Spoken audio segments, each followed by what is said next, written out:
성경에는 두세 사람이 내 이름으로 모인 곳에는 나도 그들 중에 있다 하고 성경은 말씀하죠. 이곳에 주님께서 함께하고 계신 줄 믿으시기 바랍니다. 하나님께서는 예배자에게 긍휼을 베풀어 주십니다. 긍휼이라는 것은 묻지 않고 용서해 주신다는 거예요. 그리고 또 예배자들에게 성령을 부어주십니다. 성령을 부어주십니다. 성령이 우리 속에 충만해야 우리가 승리하는 삶, 열매 맺는 삶을, 믿음의 삶을 우리가 살아갈 수가 있어요. 그리고 또 예배자에게 복을 주십니다. 우리가 주님께로 나올 때 주님은 우리를 공수로, 즉 빈손으로 돌려보내지 아니하시고 반드시 복을 주시는 분이신 것을 믿으시기 바랍니다. 지난주 저희들이 누가복음 14장 21절에서 24절 말씀을 통하여 휴거는 두 분이 있다 하고 저희들이 묵상했어요. 휴거는 두 분이 있습니다. 그래서 우리가 알아야 될 것은 첫 번째 휴거가 있는데 대환란 전에, 대환란이 들어가기 직전에 바로 첫 번째 휴거가 있다는 거예요. 그걸 우리가 알아야 됩니다. 그러니까 우리가 이걸 알아야 돼요. 그냥 환란이 아니에요. 대환란입니다. 대환란. 대환란이 일어나기 직전에 바로 휴거가 있다 하는 사실입니다. 그리고 그 첫 번째 휴거가 일어날 때는 예루살렘의 성전이 건축되기 전입니다. 많은 사람들이 성전이 건축되어져야 주님 오신다 하고 이야기하고 있죠. 그때도 오셔요. 그거는 두 번째 휴거 때입니다. 첫 번째 휴거에는 성전이 건축되기 전입니다. 적 그리스도가 출현하기 전입니다. 그러니까 바로 지금 우리가 살고 있는 지금이 바로 그럴 때다 하고 우리가 생각할 수 있죠. 두 번째, 저 두 번의 휴거를 이야기하는 이유를 지난주에도 말씀드렸습니다. 모든 성도들이 기도로 깨어있도록 하기 위해서고 첫 번째 휴거에 참여하도록 하기 위해서 제가 지금 설교를 하고 있는 거예요. 만일 이런 설교를 하지 아니하면은 첫 번째 휴거에 대해서 전혀 준비하지 못하고 그냥 지나가 버리게 됩니다. 그러면 어떻게 됩니까? 대환란 안으로 들어가게 되겠죠. 대환란은 끔찍한 환란입니다. 대환란은 끔찍한 환란이에요. 그래서 성경에 보면은 대환란 때 너무나 무서워서 사람들이 기절한다. 기절한다. 그래서 두 구절을 통해서 첫 번째 일어날 때의 세상의 환경과 두 번째 휴거가 일어날 때의 세상의 환경을 성경을 통해서 우리가 비교해 보도록 하겠습니다. 데살로니가 전서 5장 오늘 본문 말씀 5장 3절입니다. 읽겠어요? 그들이 평안하다 안전하다 할 그때에 임신한 여자에게 해산의 고통이 이름과 같이 멸망이 갑자기 그들에게 이르리니 결코 피하지 못하리라. 아멘. 자, 이것은 첫 번째 휴거 때 일어날 사건이에요. 첫 번째 휴거 때 세상의 환경이 어떻다는 거예요? 평안하다, 안전하다. 안전하다는 것은 그 앞에 뭔가 있었다는 거예요. 아, 이제는 괜찮아. 이제는 안전해. 이제는 다 지나갔어. 사람들이 그렇게 생각할 때라는 거예요. 코비드-19로 인해서 엄청난 사람들이 죽고 불안 가운데서 예배도 잘 못 드리고 상점도 문 닫고 회사도 문 닫고 그런 상황이 왔습니다. 그런데 이제 풀리면서 각 스테이트마다 오픈하고 있죠. 그래서 우리가 생각할 때 이제는 괜찮구나. 이제는 평안해. 이제는 안전해. 할 때의 멸망이 갑자기 그들에게 임한다. 갑자기 오늘 갑자기. 이것이 바로 첫 번째 휴거 때입니다. 첫 번째 휴거 때. 그러니까 깨있지 아니하면은 전혀 준비하지 못하고 그 휴거를 맞이하게 되죠. 그러니까 휴거에서 재야 된다는 거예요. 준비하지 못하면 재야 됩니다. 그렇다면은 두 번째 휴거 일어날 때는 어떤 상황인가? 어떤 상황인가 한번 보겠습니다. 누가복음 21장 26절 27절입니다. 읽겠어요? 사람들이 세상이 임할 일을 생각하고 무서워함으로 기절하리니 이는 하늘에 그늘들이 흔들리겠습니다. 그때에 사람들이 인자가 구름을 타고 능력과 큰 영광으로 오는 것을 보리라. 아멘. 이것은 두 번째 휴거 때입니다. 두 번째 휴거 때. 그 26절에 보면은 자 27절에 그때에 그때에 무슨 때입니까? 26절에 보면은 무서워서 지금 그동안 일어났던 사건도 끔찍한데 더 큰 끔찍한 일들이 생긴다는 거예요. 그래서 무서워서 사람들이 기절한다. 그리고 하늘의 근원들이 흔들린다. 전체가 흔들리고 땅이 흔들리는 엄청난 대환란입니다. 그러니까 사람들이 놀라서 그냥 기절해 버린다. 그러니까 첫 번째 휴거 때하고 두 번째 휴거 때고 환경이 같아요, 달라요?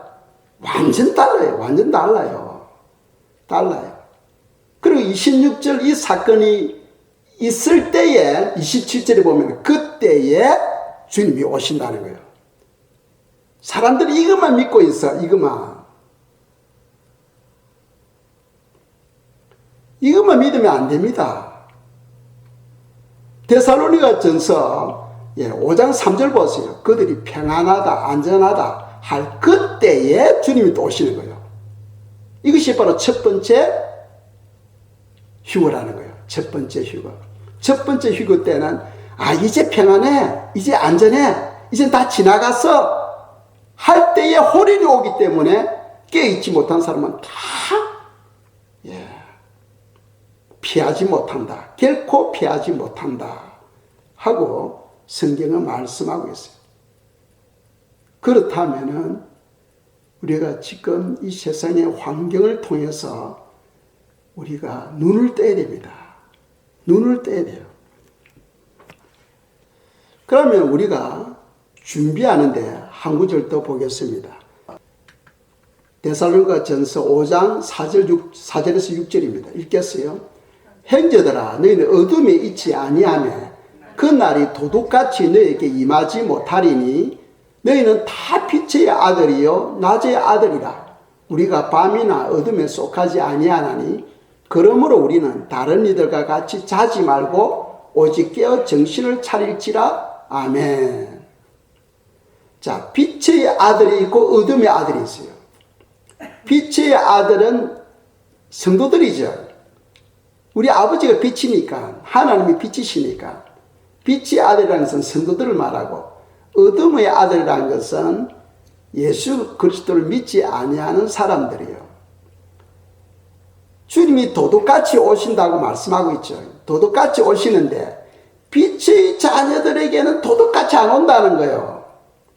왜? 기도하고 깨있기 때문에 그날이 벌써 우리 안에 내주하시는 성령님이 깨닫게 해주시는 거예요. 깨닫게 해주시는 거예요. 우리가 성령을 받았지 않습니까? 성령님은 말씀하시는 하나님이에요. 우리의 마음과 생각을 지키시는 하나님이시오. 성령 하나님이 우리 마음에서 말씀하는 거예요. 때가 임박했다. 빨리 준비해라. 그래서 빛의 자녀들에게는 도둑같이 안 온다는 거예요. 많은 사람들이 야 주님 도둑같이 와 그렇게 말하잖아요. 그 말은 예수님 안 믿고 있다는 거예요. 예수님 믿는 사람은 빛의 자녀입니다. 빛의 자녀들에게는 도둑같이 안 온다고 성경은 분명히 말씀하고 있어요. 그 4절 보면은 형제들아 너희는 어둠에 있지 아니하며 그날이 도둑같이 너희에게 임하지 못하리니. 이해가시죠? 빛의 자녀들에게 도둑같지 않아요. 왜? 내주하시는 성령님이 우리 마음에 생각을 주십니다. 깨닫게 해주셔요.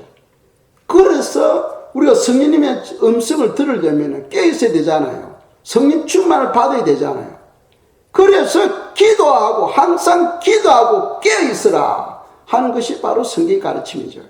기도하고 깨어있으라. 장차올 이 모든 일을 피하고 인자 앞에 서도록 항상 기도하고 깨어있으라 하고 성경은 말씀하고 있어요. 깨어있을 때 성령 하나님의 음성을 우리가 들을 수 있고 이 세상의 그 흐름을 통해서 바로 지금이 첫 번째 휴거가 올 때다 하는 것을 우리가 깨달아진다는 거예요. 깨달아진다. 그래서 빛의 자녀들에게는 절대로 도둑같이 안 온다는 거예요. 전혀 그것을 깨닫지 못하고 있다면 그건 심각한 거예요. 빨리 준비하라. 빨리 준비하라 하는 것이 바로 성경 가르침이죠. 그리고 6절에 보면은 그러므로 결론입니다. 우리는 다른 이들과 같이 자지 말고, 이 자지 말고는 영적으로 자지 말라는 거예요. 깨있으라는 거예요. 말씀과 기도에 깨있으라는 거예요. 자지 말고 오직 깨어 정신을 차릴지라. 왜 이렇게 말합니까? 그 다음에 오는 사건은 대환란이기 때문이에요. 사람들은요 그동안 일어날 사건 이 정도는 아무것도 아니야 하는데 맞아요. 이 정도는 아무것도 아니에요. 그래서 환란이 얼마나 끔찍하면 대환란이라고 말하겠어요. 대환란이다. 대환란. 대환란이 얼마나 무서우냐. 사람들이 무서워서 기절한다고 되어 있잖아요. 그 환란이 오기 전에 첫 번째 휴거에 올라갈 수 있도록 하나님은 자기 자녀들을 배려하고 있는데 자녀들이 영적으로 잠만 자고 있는 거예요. 아직 오실 때 멀었어. 아직 오실 때 멀었어. 하고 잠만 자고 있는 거예요. 기 있는 성도들은 오늘 이 말씀이 마음에 새겨지기를 축복합니다. 첫 번째 휴거에 참여할 사람이 누군가? 지난주에 했죠. 첫 번째 휴거에 참여할 사람들 누군가? 누가복음 14장 21절입니다. 읽겠어요.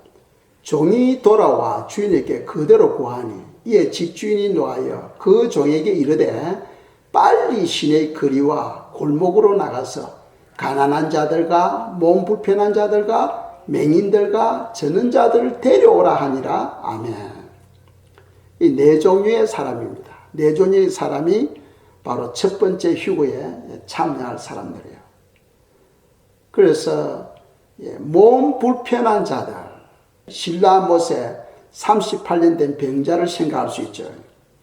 그 주님이 그 병자께 가서 고쳐줍니다. 왜? 몸이 불편해서 움직이도 못해요. 거동도 잘 못해요. 그런데 그 마음은 주님을 향한 뜨거운 열정이 있어. 그래서 실라못에는 많은 병자가 있었는데 주님은 누구에게 찾아가느냐? 38년 된 그 병자에게 찾아가서 고쳐주십니다. 그 병자라고 다 고침받는 게 아니에요. 병자라고 다 휴거되는 게 아니에요. 주님을 향한 뜨거운 열정이 있어야 되는 거예요.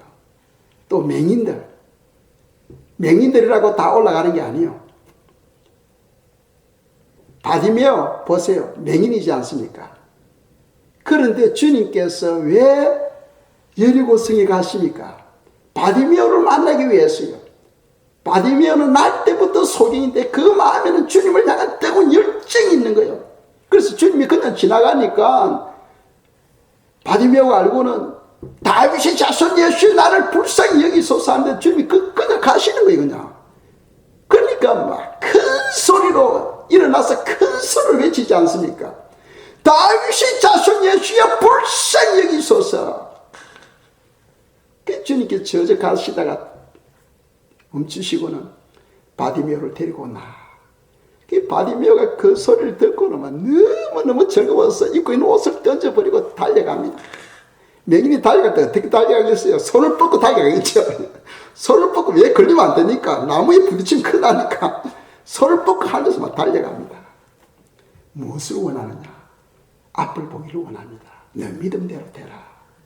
날 때부터 속임된 자가 눈을 번쩍 뜨는 거예요. 이 맹인들은 바로 그런 자를 말합니다. 그런 자.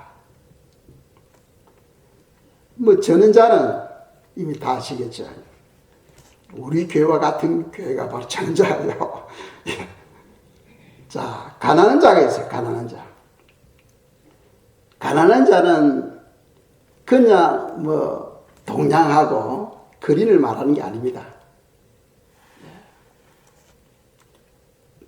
부잣집 앞에 있는 거지 나사로와 같은 거죠.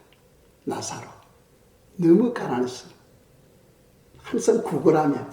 근데 그 사람의 마음에는 주님을 향한 뜨거운 열정이 있죠.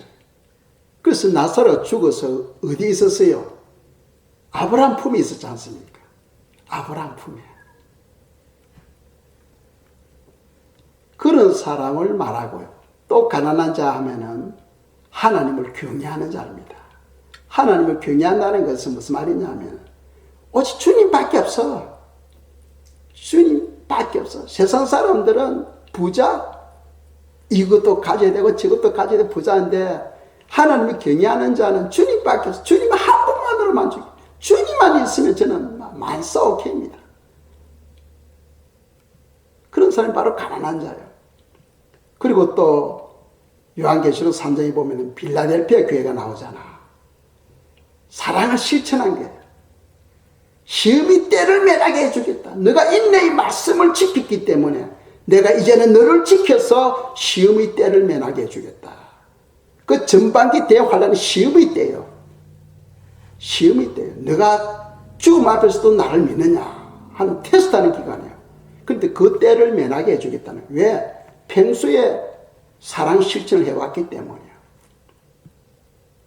그리고 또 이 가난한 자는 믿음의 가정에 있는 어린 자녀들입니다. 믿음의 가정에 있는 어린 자녀들. 어린 나이라고 해서 다 올라가는 게 아니에요. 믿음의 가정에 있는 어린 자녀들이 다 첫 번째 휴교에 다 참여하게 됩니다. 놀라겠죠. 아이들이 있다. 올라가게 돼요. 주님께서 아이를 하나 세우시고 천국은 이런 자의 것이다. 천국은 이런 자의 것이다. 가난한 자, 몸 불편한 자, 맹인들, 전원자들 이런 네 종류의 사람들이 첫 번째 휴거에 참여할 자예요. 여기에 소속되기를 주님의 이름으로 축복합니다. 축복합니다. 아직도 코비드-19이 사라지지 않고 있어요. 그런데 지난번에 허리케인이 오고 비가 쏟아지고 함으로써 지금 환경적으로는 깨끗이 청소가 되었어요. 그런데 우리 아직도 사람들에게 확진자들 때문에 시간이 조금 갈 것 같아요.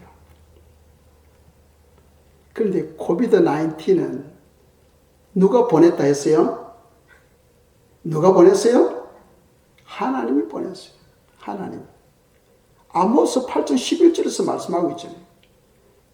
주 여호와의 말씀이니라. 주 여호와의 말씀이니라. 보라, 때가 이르리니 내가 기근을 땅에 보내리라.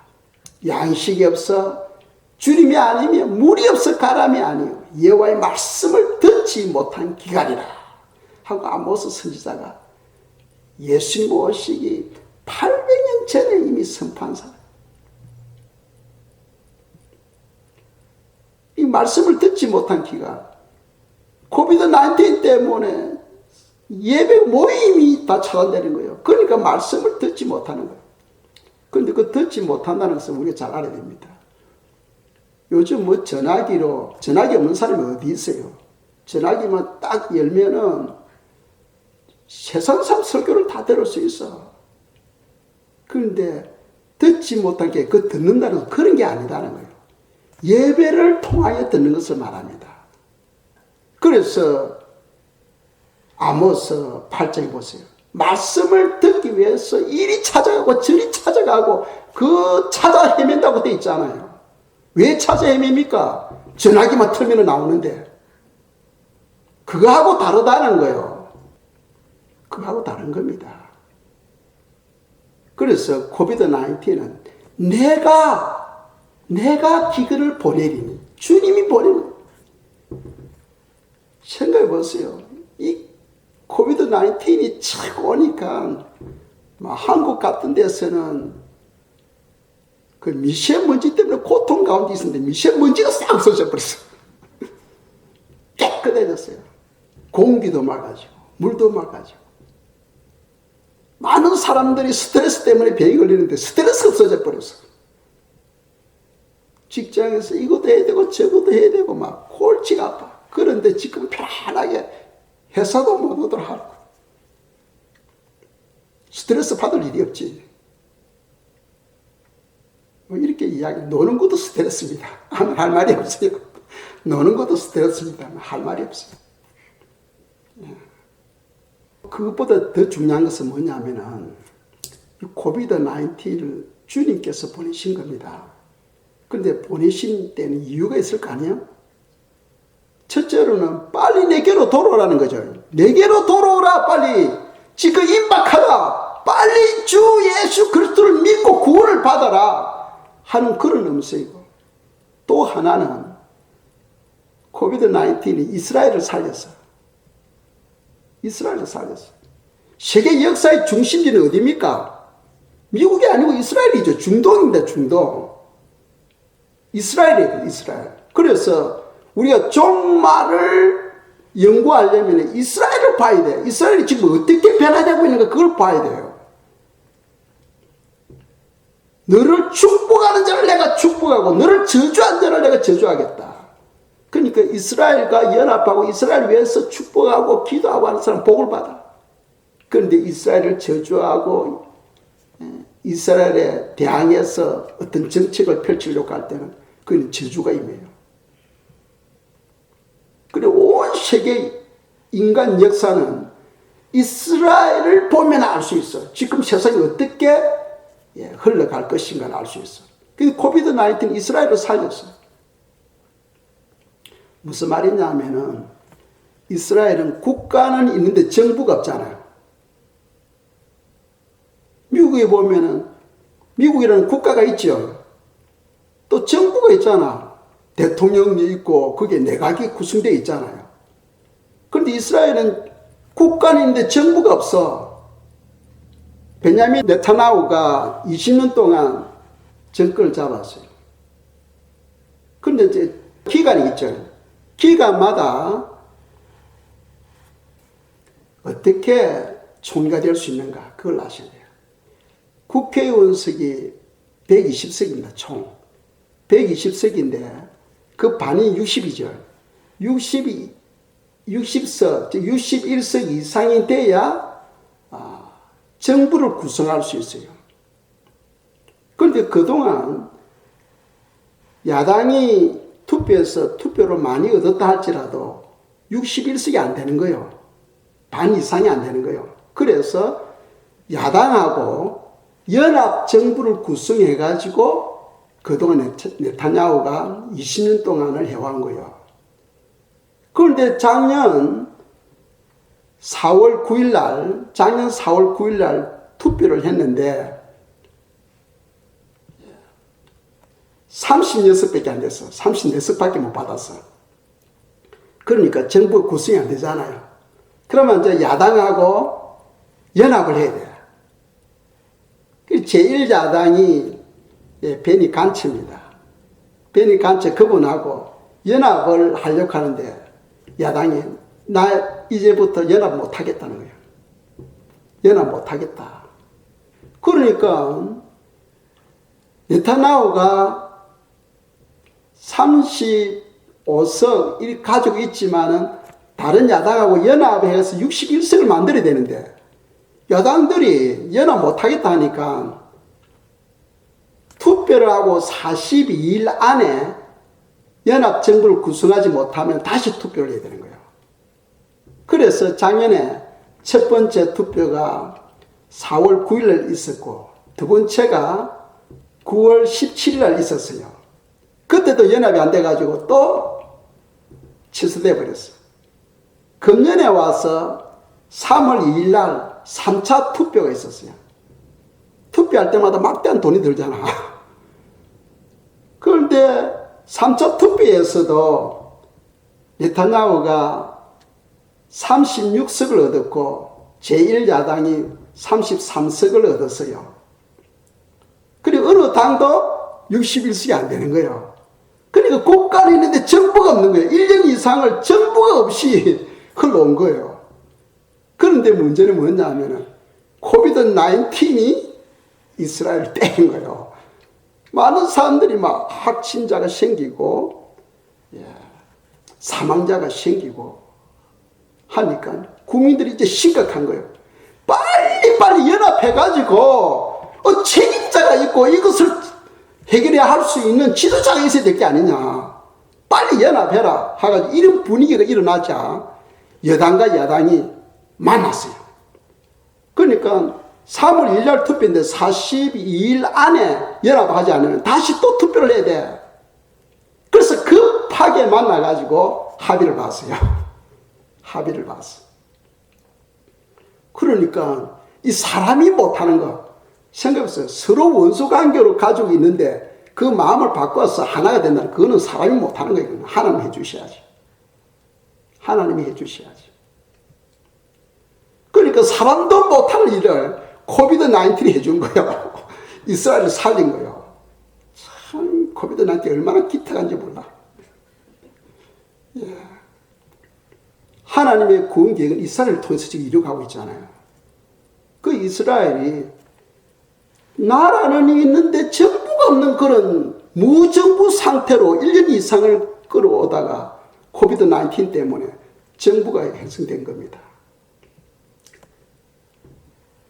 그런데 이스라엘에 훌륭한 랍비가 있었어요. 카두리라는 랍비가 있었어. 그분이 2007년도에 돌아가셨어요. 그 랍비 카두리는 이스라엘에서 가장 존경을 받는 그런 아주 훌륭한 사람이었어요. 근데 그 사람 밑에는 여러 제자들을 거느리고 있었는데 제자 메라버 랍비가 공개를 했어요. 무슨 이야기를 했느냐 하면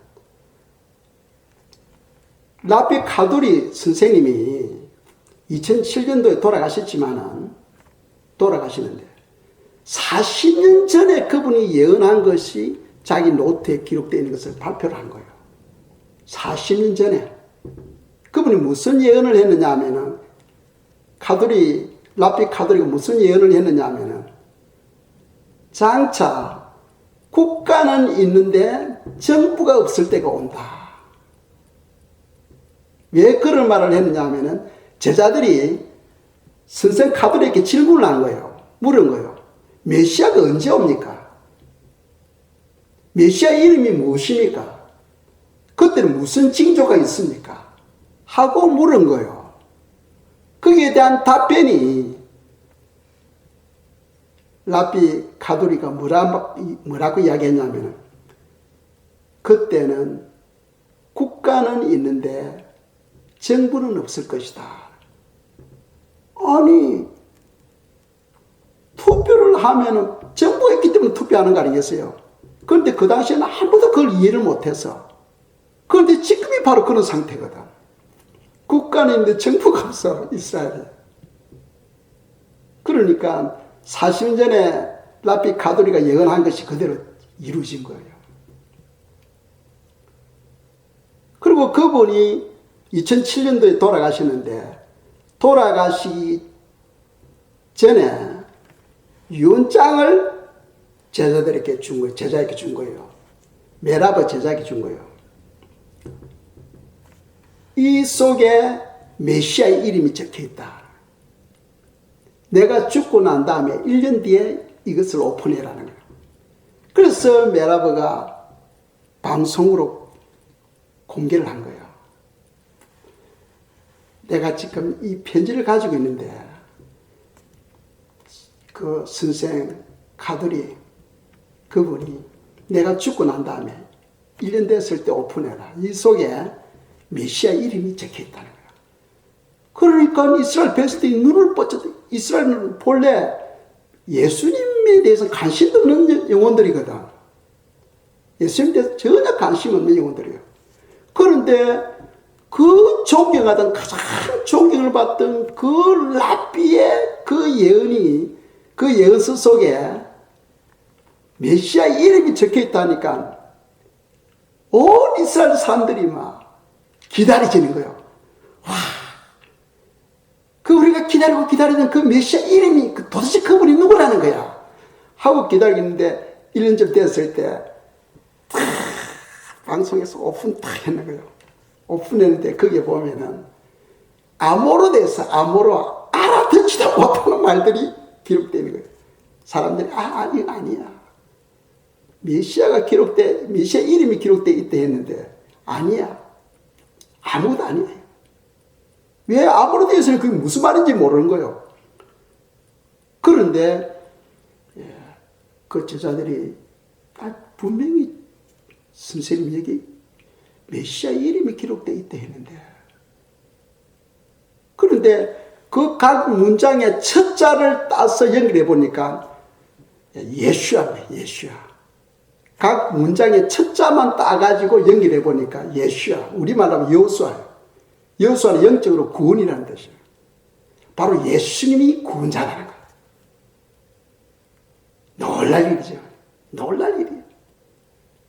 그래서 2007년부터 거기서 깨달은 사람들이 예수님에 대해서 눈을 뜨기 시작하고 예수님을 구원자로 받아들이기 시작한 거예요.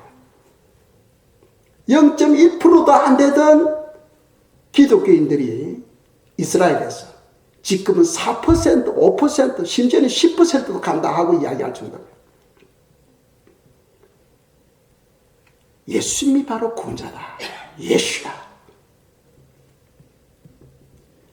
그런데 이 선생 카드리 그분이 또 살아계실 때 제자들에게 한 말씀이, 이집트의 예언자, 이집트의 랍비 쇼산에 대해서 그분의 예언을 인용했다는 거예요. 이집트의 랍비 쇼산이 무슨 말을 했냐면은 메시아가 올 때에 이스라엘에 두 사람의 총리가 세워지게 되는데 그분의 이름이 같다는 거예요. 그러니까 지금 코비드-19 때문에 야당과 여당이 연합했잖아요. 연합 정부를 구성한 거예요. 그런데 그 지도자 이름이 같아. 한 사람은 베냐민 네타냐후, 또 한 사람은 베니 간츠. 베니 간츠. 베니는 베냐민의 약자예요. 우리가 그때 이름을 쓰잖아요. 그죠? 약자로 많이 쓰죠. 이름이 좀 길다든지 또 더 쉽게 그런 약자를 쓰곤 합니다. 이 베냐민의 약자가 벤이에요. 그래서 이 간츠 이분은 제1야당, 그분은 베니 간츠로, 그 사실은 그 베니가 바로 베냐민이에요. 두 사람 다 베냐민이에요, 이름이. 베냐민.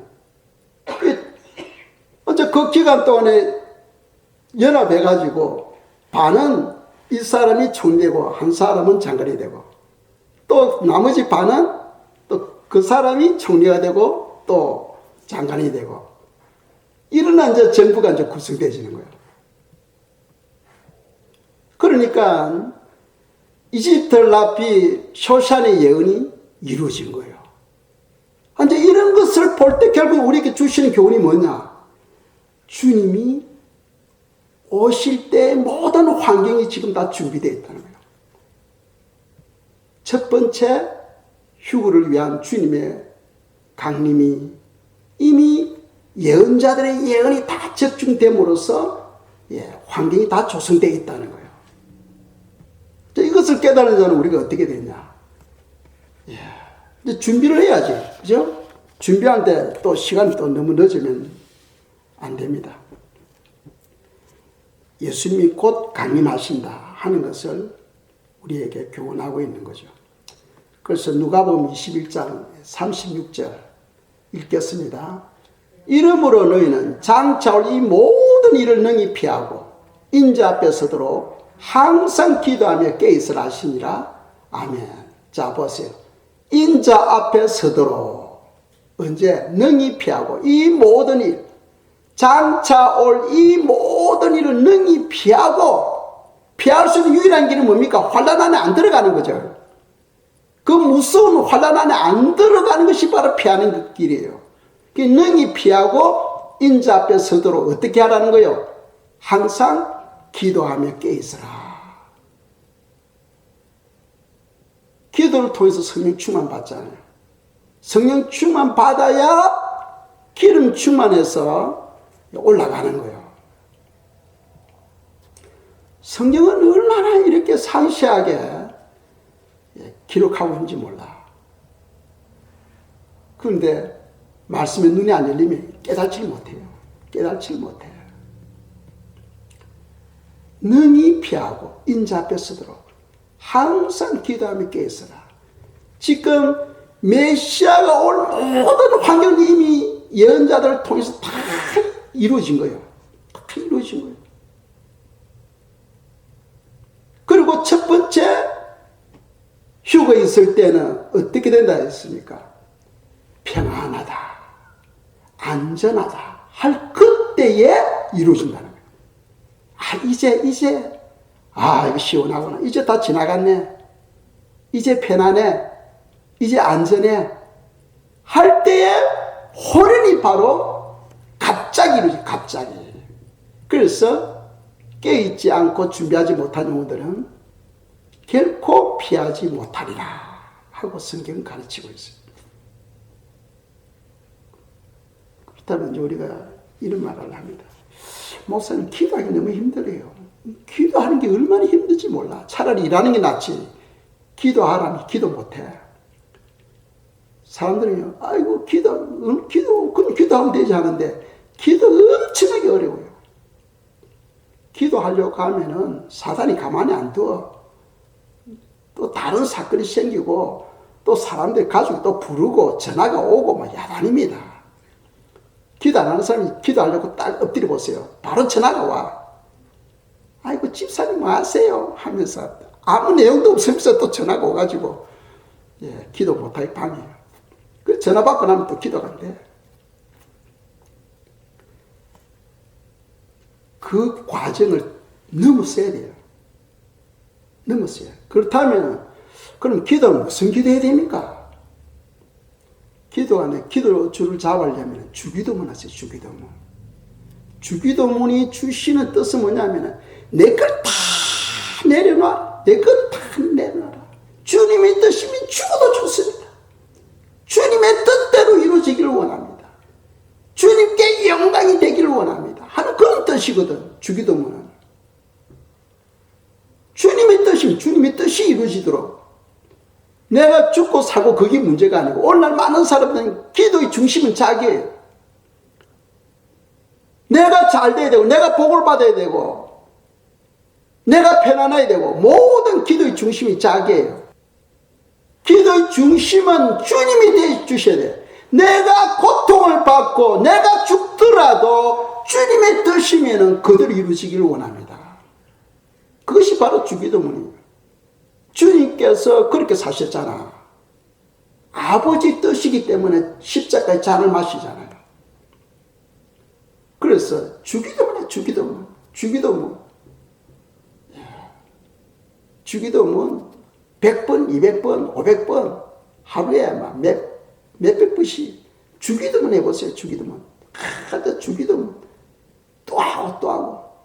입으로는 주기도문 하지만 우리가 말할 때 성령님이 말할 수 없는 탄식으로 우리를 위해서 기도하는 거예요. 우리가 입을 벌릴 때 성령님이 기도하시는 거예요. 입을 벌릴 때. 가만히 있는데 성령님이 기도 안 하셔. 우리가 기도의 입을 벌릴 때에 성령님이 나를 통해서 하나님 아버지께 기도하시는 거예요. 말할 수 없는 탄식으로 우리를 위해서 기도해 주시는 거예요. 그렇다면 우리가 무슨 기도해요? 주기도문을 계속해서 반복해서 또 하고 해보세요. 반복해서. 몇백 번씩. 그럼 기도의 줄이 잡히면 그때부터 방언이 터지게 되고 기도의 문이 열리게 되면서 다른 기도가 이제 나오기 시작하는 거예요. 교회를 위해서 기도하게 되고 가족을 위해서 기도하게 되고 대통령을 위해서 기도하게 되고 열방을 위해서 기도하게 되는 거예요. 기도의 문이 열려야 돼. 그러려면 먼저 주기도 문을 통해서 기도의 문을 열어야 돼요. 그래야 할 때 하나님께서 성령을 부어주시고 성령의 기름으로 우리를 준비시켜 주시는 거예요. 그게 바로 깨어있는 자예요. 지금 어떤 것보다도 그게 더 중요하다는 거예요. 어떤 것보다도. 그래서 항상 기도하며 깨있으라. 아멘. 예. 기도드리겠습니다. 저희들께 지각과 분별력을 주시고 성령 충만으로 주님 강림을 준비하게 해달라고 이 시간 저희들이 기도드리겠습니다.